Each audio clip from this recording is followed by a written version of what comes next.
This is Grief and Grit, from heartache to high fives with a dash of sass.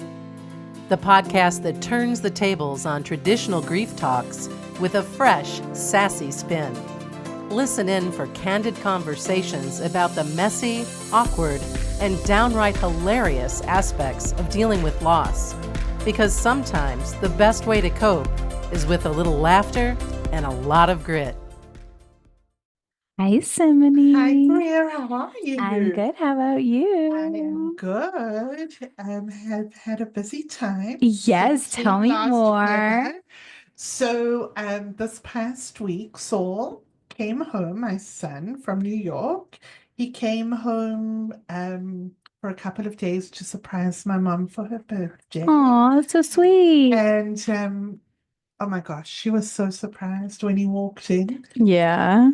So that was wonderful. And then he went back, which is always so sad. And what else is going on? Oh my gosh, you can't believe what happened. I had a handyman come in to fix some things in the house. Yeah. And I don't know, he had to paint some things, and I must be allergic to something in the paint. Oh my goodness. Because literally I want to move out of my house. Oh. It's every time I'm in my house, I get like a headache, I get itchy nose, I'm sneezing. And I know it's that because that only started when I had the paint done. Oh And when God. I'm not at home, like now I'm at your home, Mm-hmm. I'm fine. Did he do any like drywall? I just realized sometimes there's the dust as they're patching things up and sanding. I wonder if you need to have your vents clean, vacuumed. That's a thing. I've never Oh, had it done before. I maybe. probably need to. In fact, I just had my filters changed. Okay. But yeah, maybe because they did. They had to sand down some things and Yeah. then paint. Yeah. But I'm literally going insane a little Oh, bit. I'm so sorry. Yes. Well, we have plenty of space here. You're always welcome. Thank you, thank Although you. you would be in a house with a little bit of like sick-y over Oh, here. I Because know. Amelie, she came home Friday with a fever. She had croup. I didn't know 7-year-olds could Wow. get croup. This is the first Yeah. time, thankfully, the first time that we've had it in the house. And yeah, the coughing, like she sounded like a Oh, seal. Thankfully, the doctor prescribed a steroid, and the seal cough was gone within less than 24 hours. But wow. of course, like I thought she was going to school today, but then yesterday afternoon, the She fever sucked a fever. decided to come back, like Ah, perfect timing. yeah. So she's just hanging out upstairs, and Well, I've she's so good and so thank you. sweet. So She she's gonna is. be fine. Well, I've also bribed her with lots of sugar. Dessert is the way to her heart. So, Which if you will we pay. don't hear any interruptions during the recording, that means she gets a lot of dessert later before Jack comes home, of course. I love So, that. yeah, but I'm really, really excited for today. Today we are talking about decluttering grief.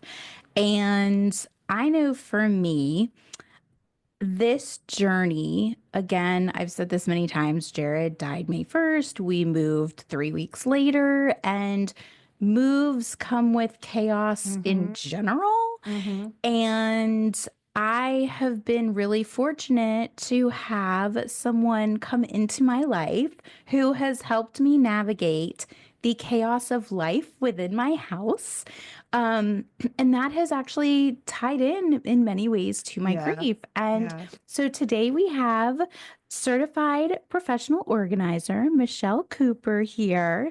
She is the owner of Put It There Organizing, and she and I have become very close over the past the 3.5 years, I guess, since we've Wow. been, yeah. So I have no concept of welcome. time. I can't believe it. I'm thrilled to be with you two ladies. Well, we really appreciate you We're so being here. thrilled to have you. And for me, it's you like my best kind of person because I purge all the time. I get rid of, in fact, my kids always say, if you really want that, you better hide it from mom because it's going. That's awesome. Yeah. I love it.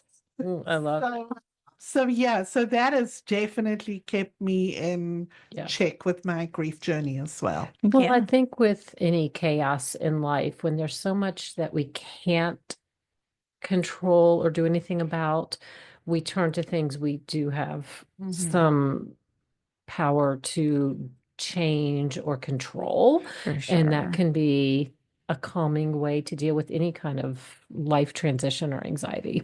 That makes complete sense. Mhm. Yes. Yeah. The control is completely gone.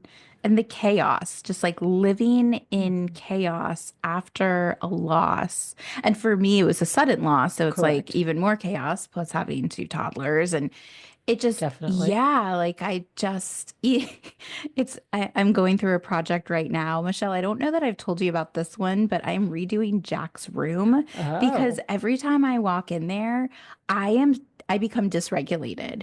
It's like he has a really large patterned rug and he has a patterned comforter. And then there are like all of these random things on the floor, random things Yeah. all over every single Mhm. piece of He's a little furniture. bit of And a collector. yeah, Michelle is so kind. Yes, collector is I would use a different word, and collector is just such a kind, sweet word. And yeah, it overwhelms me every It's time I walk in chaotic. there. Yes, so I'm really trying to remove and like simplify and just create like a zen space for him. Which is important for most people because calm bedrooms allow for better sleep. It's been shown in Okay. a lot of studies, and we all know that the importance of good sleep, which is hard to do if you are surrounded in clutter for some people. Yeah. Yeah. So Good. anyways, yeah, so I'm excited for you to come back in a few weeks to help me with Yes. that one and the playroom. But Mm. yes, anyways, It was always a pleasure. yeah. So talk to us about some of the most common challenges you've noticed people face when they're going through loved ones' possessions. And we can even, and I can also share my story, but Sure. I'm curious to know like things that you've seen, patterns. Right. And there definitely are some, and it depends on where in the journey they are with their grief process. It depends on was it an expected loss versus an unexpected loss. You know, there are a lot of factors involved. Um, and in some ways, there are lots of factors involved with any organizing project. Some people are very quick decision makers. Some people, it's a slower, harder process for no reason necessarily. But certainly, if you inject the grief part of things into the decision making, there's an added layer of difficulty or Mm. challenges. So there can be gosh, I've had clients, we openly cry Mhm. but I have to read the room, of course. Mm. Sometimes I really try to um, learn about the person so that I can know, oh, she was a wonderful cook and her cooking always warmed my heart. Or I remember making cookies with grandma, so then if we are working and there's kitchen items and maybe it's the apron that grandma wore Mhm. that evokes, those positive memories. We don't need all the yucky cookie sheets. We don't need the soiled oven mitts. We don't need, Right. but that apron might just be the visual. So let's set that item aside. That makes sense. We try to really I like to learn about the person as much as possible. Yes. I think it helps me guide the client on what to keep. Also, there's a lot of guilt.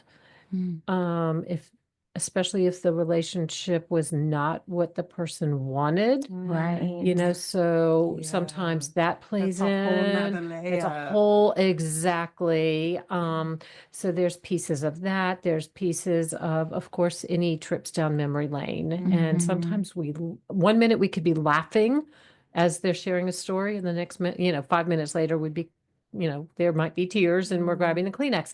It just depends, but I think that it can be very challenging for anybody. Even Simone, you talked about the fact that that's part of your routine is to declutter, and it's a constant. Correct. But if you are in a bad place with your grief process, then you might hit a stumbling block even and need somebody to help guide you when ordinarily it might be something that you could do without on your own. Absolutely. Right. And I remember for me, when Mark passed away, and ours wasn't unexpected, he was ill.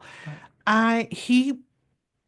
It was, I think, almost the day after sitting Shiva, I cleared everything of his. Interesting. Because he had been ill, so there were Yeah. all the medicines and the Yeah. bottle.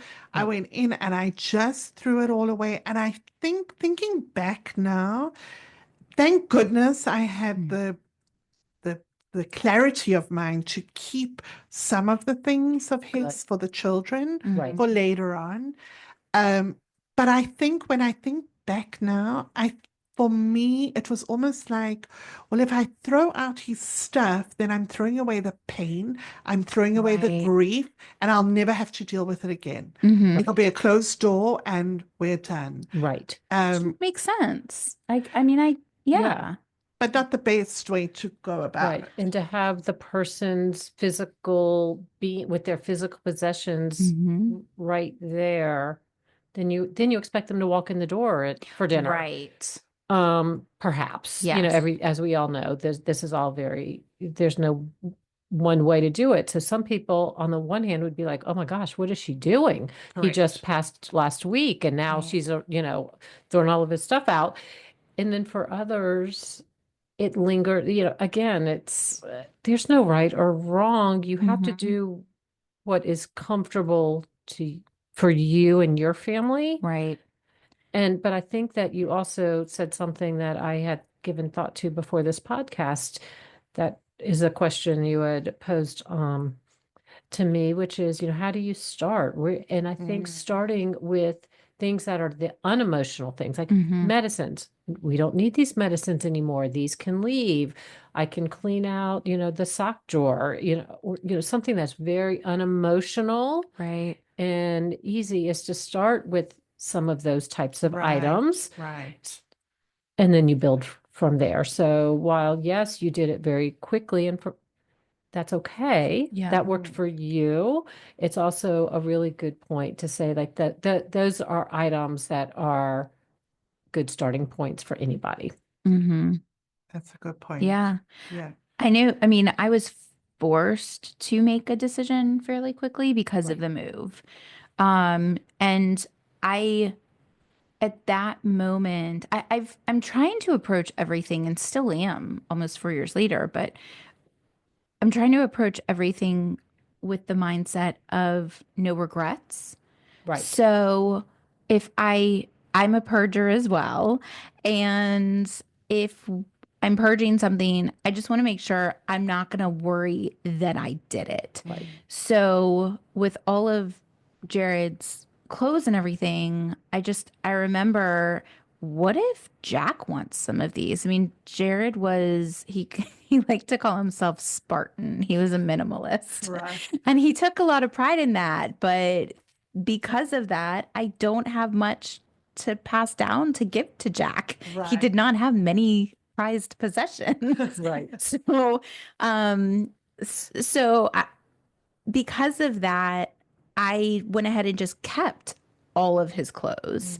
And we've done some cool things with them. We've made some bears for the kids and my nephew out of his work shirts and things like that. That's great. But, all of the t-shirts and the hats, and I mean, I don't know why I'm holding on to the shoes and the pants, but I kind of see it as like a packaged deal. So when the kids are old enough, maybe they want t-shirt blankets when they go to college. Right. I don't know, but I want them to be able to help make the decision. But I think that brings up a really important point. And again, this is something that I approach every project with, is to dispel this concept of I have to make all decisions right away. Totally. I am not a touch it once person. I think sometimes we have to take care of some low-hanging fruit. Yeah.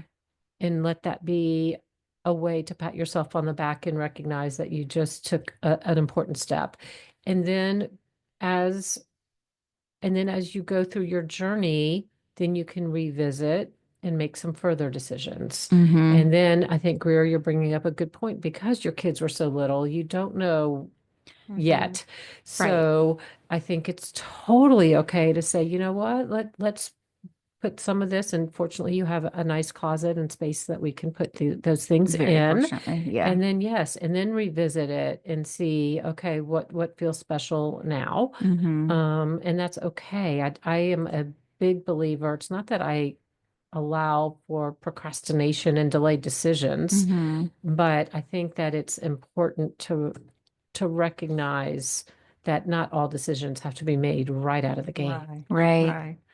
So, Michelle, when someone calls you in and they think they're ready to start sorting and getting rid of, have you been in a situation where suddenly there's resistance to anything that you want to get rid of? 100%. Okay. Yes. And that happens even outside of the grieving process, by the way. Yeah. But I do say, because all of a sudden you're trudging up memories and all of those feelings of grief, whether it be anger or resentment or guilt, or all of a sudden some of those that you thought that maybe you were in a better place do come back up to the surface. So I'm a big proponent in, okay, let's assess where you are. And let's talk about what types of items you think you're ready for. And again, I always believe in starting with how about we just start with some of the unemotional aspects? What can we identify that would be some easy decision making, or easier, maybe is the better word, perhaps. Let's start there and see how you do and take small steps. Let's not rush it.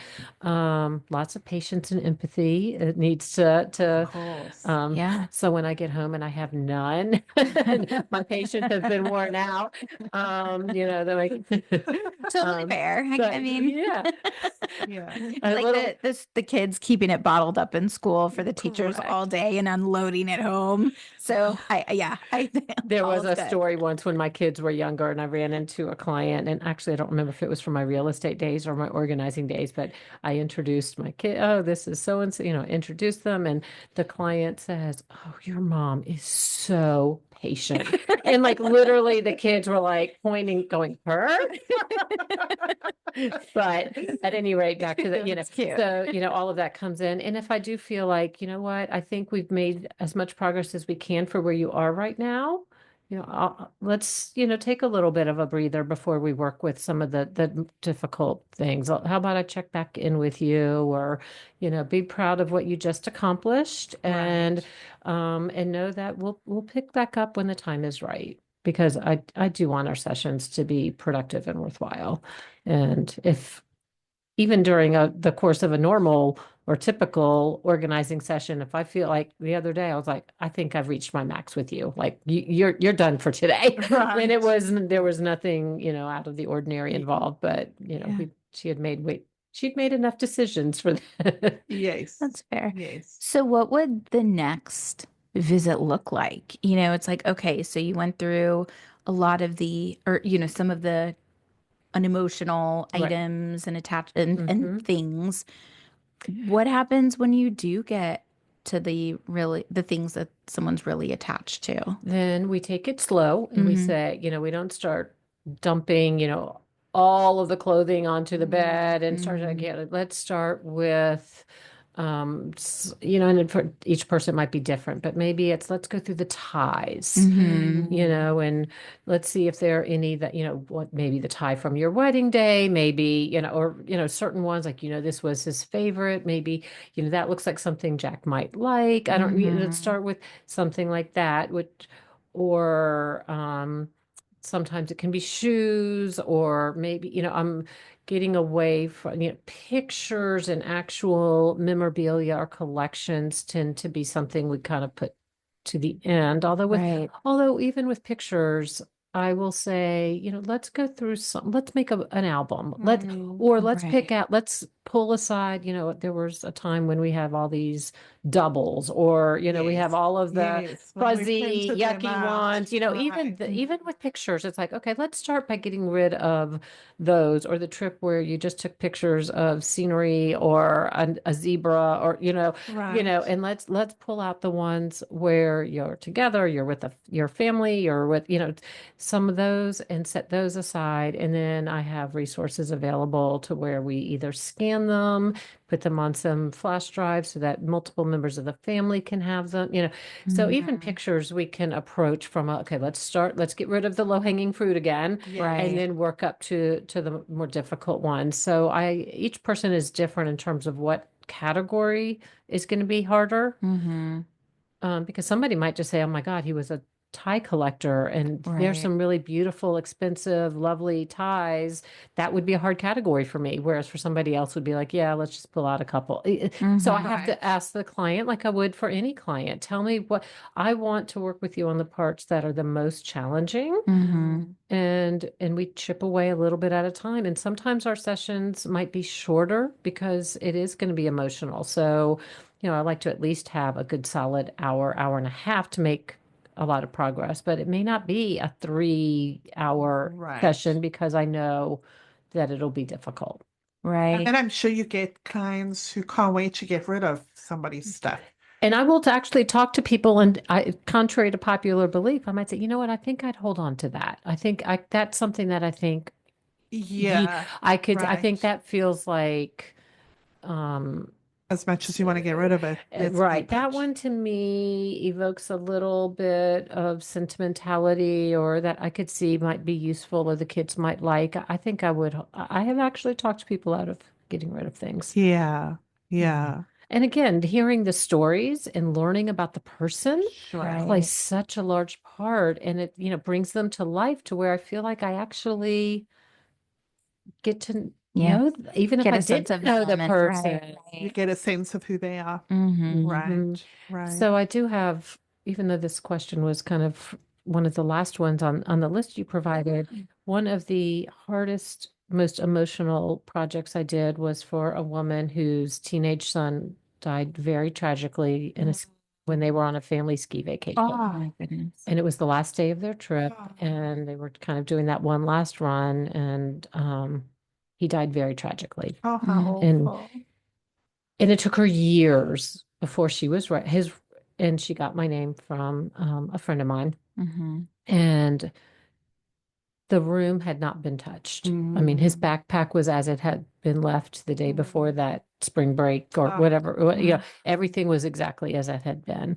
And so obviously I never met him, but he Right. sounds like an extremely accomplished athlete, student, well loved, popular. I mean, the works. And um, going through his things with his mom, who was finally ready. I don't remember how many years it had been, but maybe Right. 5-ish years. Wow. I'm going to guess on that number. But at any rate, and it was a matter of going through things and having a record of his accomplishments. And it was keeping some of the trophies and, Mhm. Right. and certain things, and some things that from the school and from his, and going through things. And I kept it together to help be a support person for her. But there were times I had to turn my head and just sort of take some deep breaths. And I think I'm I got in the car and sure. started crying. Sure. I'm But sure. that was probably the hardest of the projects I've had to do with. It's just different when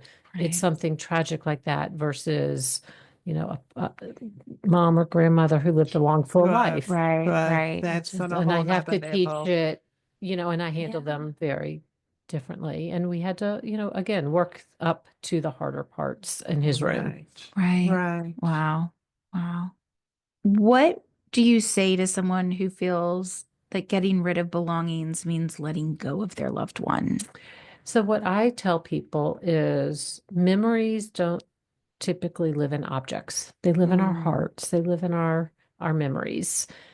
And although, of course, we know objects define who that person Sure. is or was, but I'm a big proponent of creating a sentimental pictures, file on within your photos, and sometimes it's, have your child holding up the object. I'll take a picture of you holding it. Let's, not just take a picture of, The this, object, but right. like Right. of you holding it and showing some emotion, Mhm. or, telling the story to your children. And sometimes it's videos so that we capture the memory and store that somewhere. And of course, save it down in I love umpteen that. different places. But I also say everything can't be sentimental. If everything is sentimental, then really nothing is sentimental. Right. Like Right. it's not special. That's the Correct. better word, special. Not Right. everything can be special. And I tell that to my mom clients who want to keep every single art project and Yeah. math assignment Yeah, and we've been through doodle that and too. yeah, Exactly. exactly. Like it Right. can't Right. all be special. Right. So it is a matter, and again, doing it in layers. Like, let's see, but let's capture the stories and the memories, and create a space. I think, Greer, you have done a great job of this in your home. Like, this is going to be where we display some stuff, and this is the shelf, Mm-hmm. the mom shelf, or wherever it might be. I love that. Yeah. And this is the space we're going to work with for what's displayed. And then let's, figure out what size, bin perhaps we Mhm. have for the sentimental clothing items or objects that don't need to be on display, but we determine that you want to keep, and go from there. It's interesting because uh, thanks to your guidance, like that's something that I've gone through. I had like a really pretty, it was like a secretary's desk or something. I don't know exactly, but like this chest in my room, and that was kind of like my Jared area. Correct. And that's where, like, I mean, after we put Cosmo down, that's where I had Cosmo's stuff because that was like he was our first child. Absolutely. And I also had like just some special mementos and the cards that we gave each other through the years. That's And right. it's interesting because as the years have gone by, so many years, 3.5, almost 4, but through that time, that chest is now in the closet, and I don't see it all the time because it's in a like a second closet. And so I still have it, Right. but it's becoming less of Less prominent, yes, but yes. Right. It's because still that's your there. journey, Greer. Correct. Right. And that represents where you are in your personal journey. Exactly. And Right. I feel it's interesting because there's like literally this physical piece of furniture with all these things in it. And I can see the progress that I've made because of like It's where it true. has moved and how it has moved. And pat So yourself on the back for that. That's Yeah, that's huge. amazing. you. I mean, that is huge. It really is. And another moment I vividly remember with you, Michelle, you may not remember it, but I feel like in terms of tackling Jared's things, most of it has been, I don't want to say transactional, but I've kind of seen it as logistics. And thankfully, That's right. I didn't have to get rid of a ton of things that I mean, I didn't really get rid of anything that was sentimental just because, again, he hardly had anything. But, just I've been fortunate to have the space where I can hold on to a lot of things for the kids to make those decisions later, or I'll make them for them if they want me to. But I remember going through the bathroom, and we had gone. So when we moved, we didn't throw anything of Jared's out really, or like nothing that I can remember of, or remember. Um, I still had his like DOP kit with there was deodorant in there and his shaving cream. And I still had those. That was maybe 2.5 years later that I still had those. And I remember sitting on the bathroom floor with you, Michelle, and we're going through the bathroom cabinets. And I can't hold on to a stick of deodorant or a can of shaving cream. That's inevitably probably not your fondest memories. No, but the scents that they Right. have, Yes. that reminds me of Jared. Very So true. I Very actually true. remember going through, and I remember getting a little emotional, and I was having a hard time letting go. And I remember I took a picture. And that way I could remember the brand and because my memory is awful. And that way, if like I ever wanted to tell the kids, or I don't know, when Jack starts shaving, if he wants to use what daddy used, and That's right. like for, That's right. it just, I remember, but I don't have to hold on to those actual Correct. physical items. Right. But I just remember thinking, like, how ridiculous is this that I'm like afraid to get rid of A stick- deodorant and shaving cream. Well, So, I think because it signifies so Well- much. well, You know, right. it's not Well, just it's also- it doesn't represent just shaving cream and right. deodorant. Hashtag That's grief. exactly right. That's right. And I think that's brings up a point of I hadn't thought about in a while, but yes, our fondest memories of our loved ones are not necessarily the trips we took, but it's the everyday routines right. of brushing your teeth together at the same time and getting Right. ready for bed together and Right. and those kinds of routines that, that was your marriage. Mhm.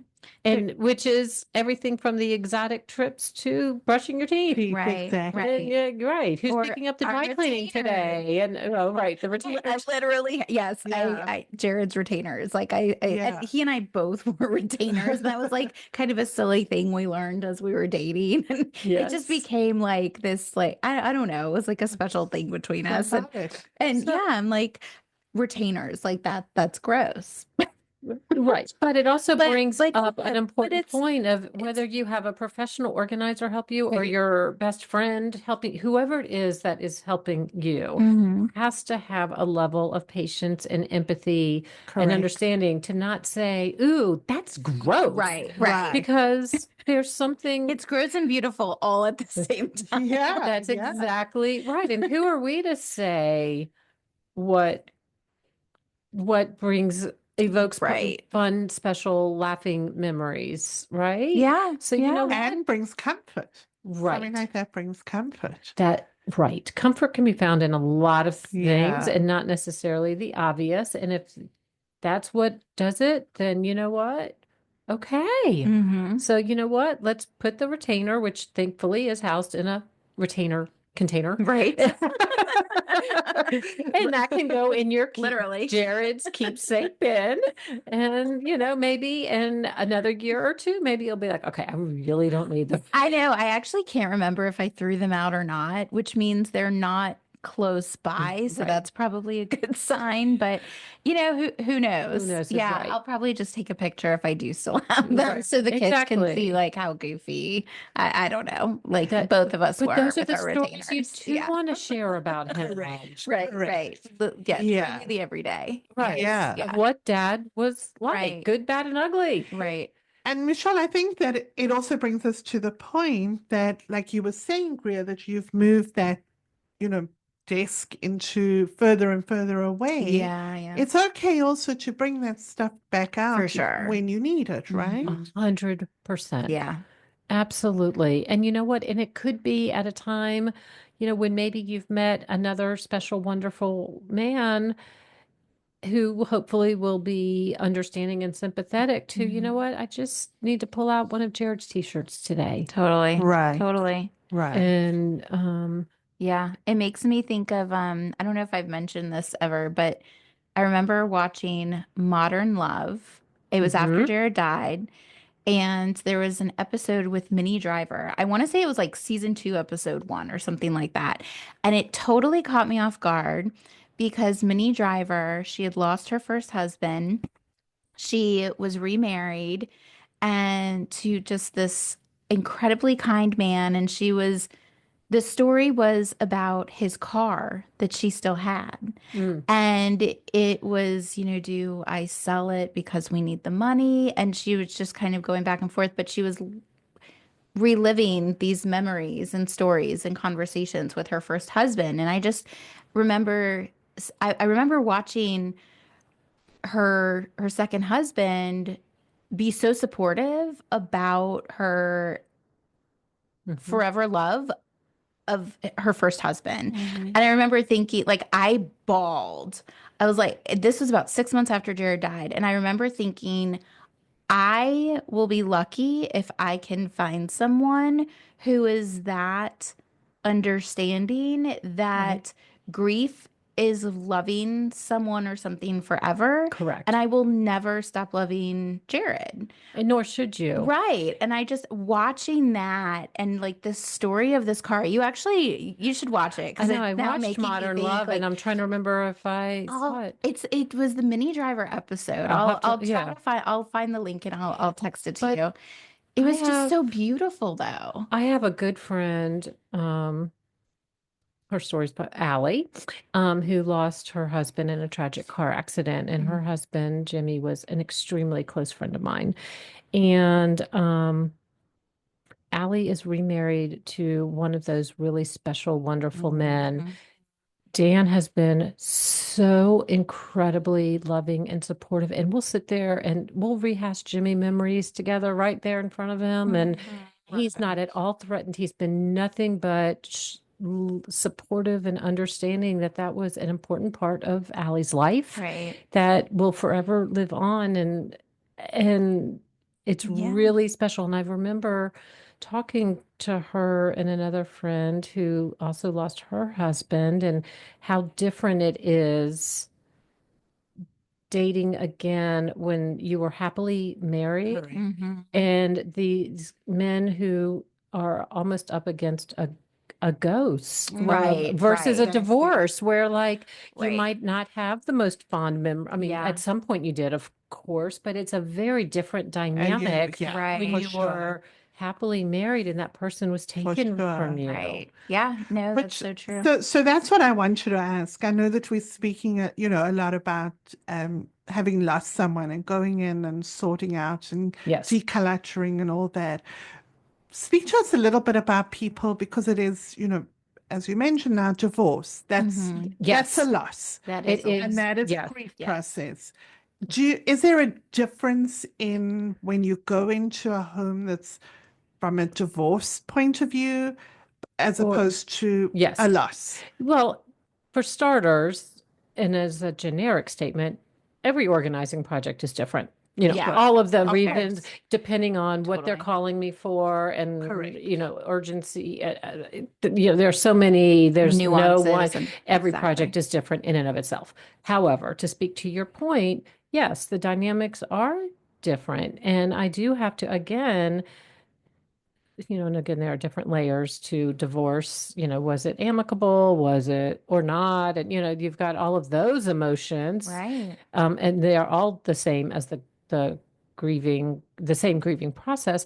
But again, it's like, yes, might want to get rid of things that I feel like, well, you might regret that later. There was a part in your life where you were happy together, and if there are children involved, and Correct. Right. and all that, and of course then there's stuff like, okay, let's just box up some of this stuff, and if he wants it, he can have it. And Right. because he's still in the picture presumably. Right. And so we do approach it from a different perspective. There's still a lot of raw emotion, no matter Of how course. long ago the divorce might have been. There's Right. always, lingering emotion there, and going through things is going to bring stuff back up to the surface.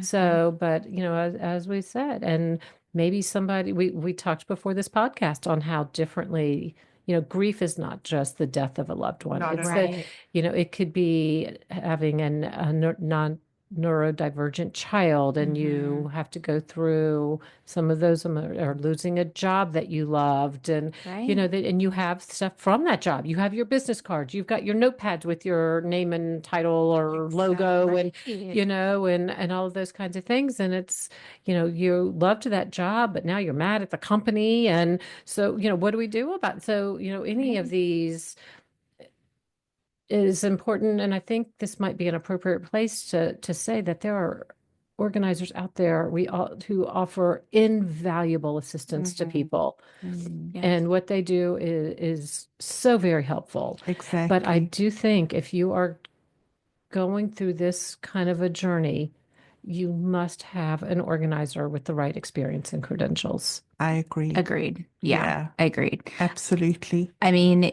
so often different professions, it's like we joke, that you might have to have an LCSW to go along with that job. And Right. I mean, you've Right. counseled me It so does. many times, Michelle, I and should totally I have been mean, a psych major instead of a business Yeah, major. no, for real. I mean, I think that you definitely you are dealing with the most you are dealing with people at the most vulnerable point in their life. right? Whatever the loss is, whatever's brought Right. them, the Right. loss as you've done, a loss of a child, divorce, Yeah, loss of a partner. So I Right. think that you bring so much, and I think that And I have had all of that. So I do bring some of my personal experiences, but as when you introduced me, Greer, I do yeah. call myself a certified professional organizer for a reason. The certification process is not easy. Not a lot. There's not a ton of us out there. Um, and in order to maintain my certification, I have to take a lot of continuing education. Wow. And that's where I do take classes on the grieving process for one, also, ADHD and depression, anxiety, all of that kind of stuff. All the yeah, but things. it's And look, again, there are organizers out there who may not be certified, but they do take their business to that level. And maybe that's their niche and they are Right. very experienced. So you don't necessarily have to have a certified organizer. I mean, I Right. think we bring a lot to the table, of course. yeah. But if an organizer specializes in these arenas, that's who you want to work with. Right. Exactly, Yeah. exactly. And especially someone who's going to be seen, because you deal with the whole family as well. Correct. Do you go Correct. when you go into a home, do you deal, depending on the ages, Of course. like you could deal with have the whole family Absolutely. sitting in the Absolutely. first meeting, and I'm just thinking of Yeah. my kids' ages. Mhm.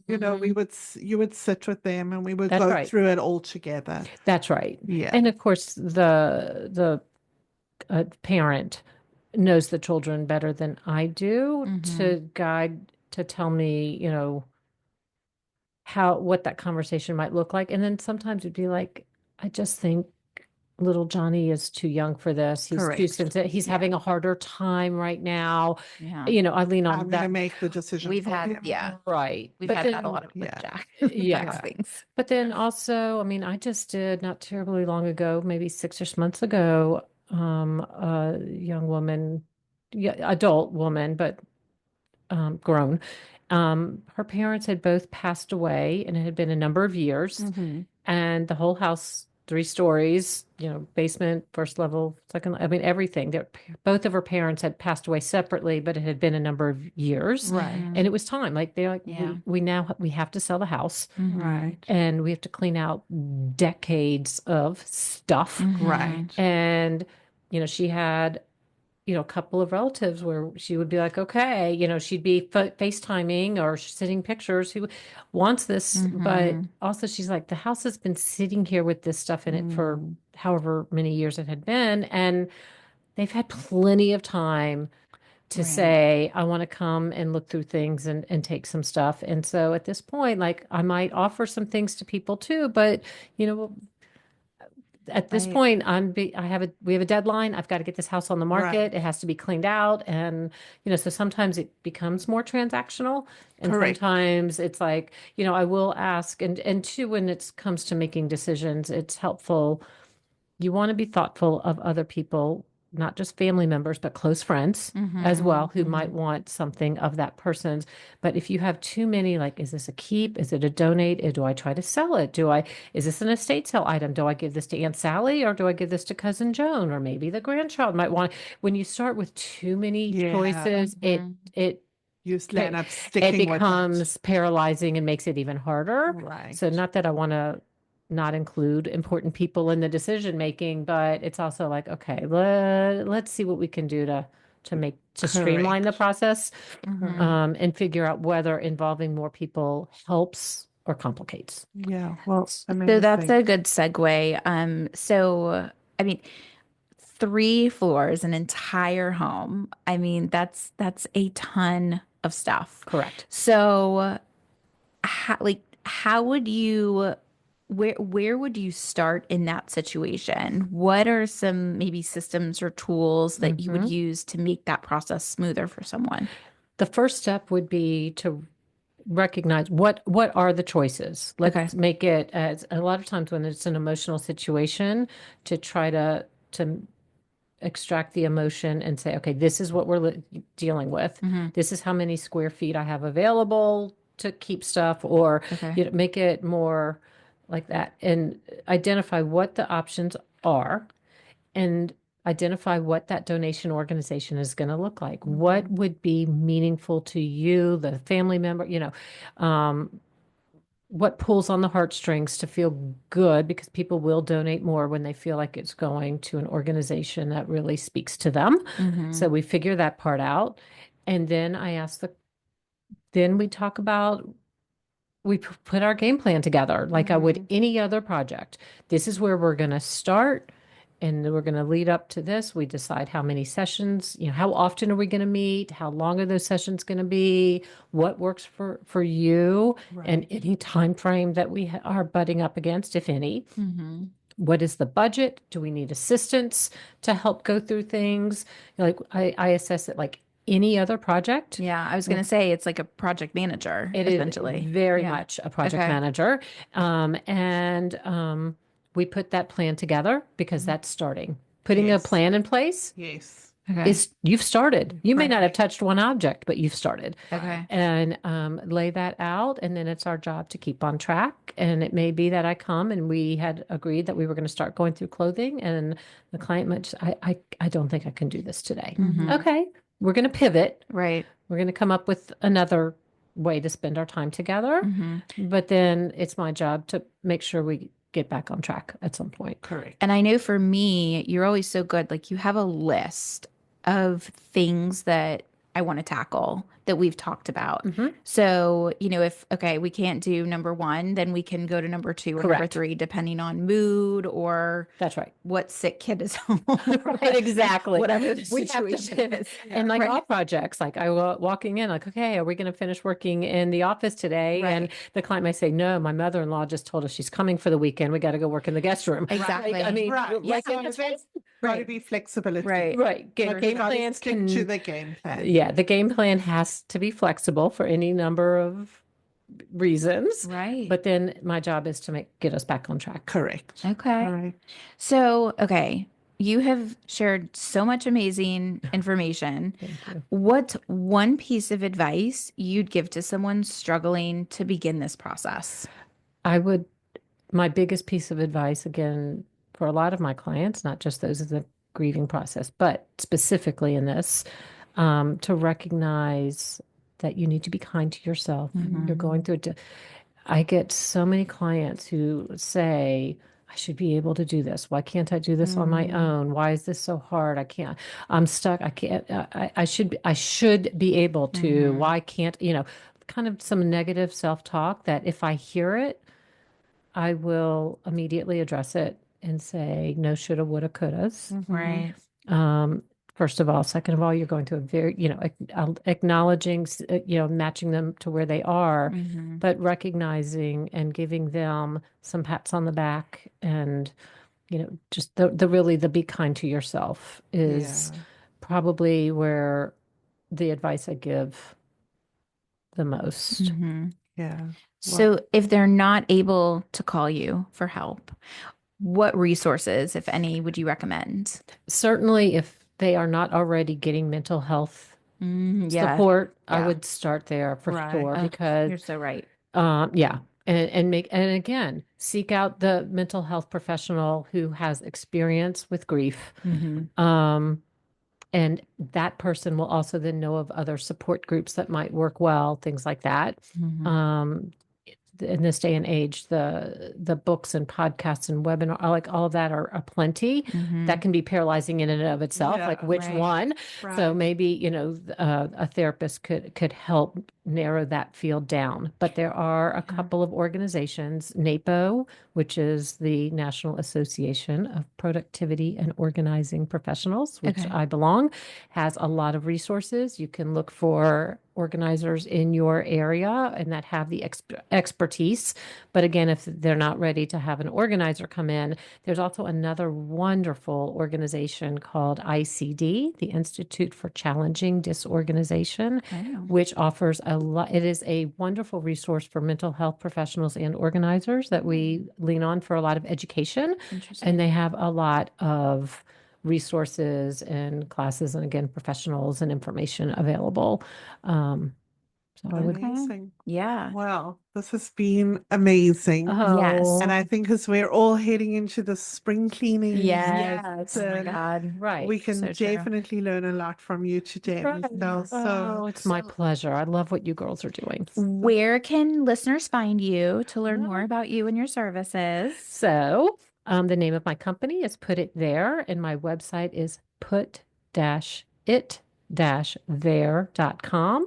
And my email is Michelle with 2 L's, so that's Michelle at put-it-there.com. And contact information is on my website. I'm also on Facebook. Put It There is on Facebook and Instagram. Instagram, it's put_it_there_ATL. Awesome. So Very cool. thank you, Listen, ladies. I love it. Thank you. We so Thank you so appreciate much. you. Thank you. And for all of you listening, hopefully you found this helpful. I feel like no matter where you are in your grief journey or just life, we all have too much to balance. So hopefully this was insightful. And be sure to share this podcast with any friends, family that you think might benefit. You can find us on Substack, Facebook, Instagram. Still getting TikTok up and going.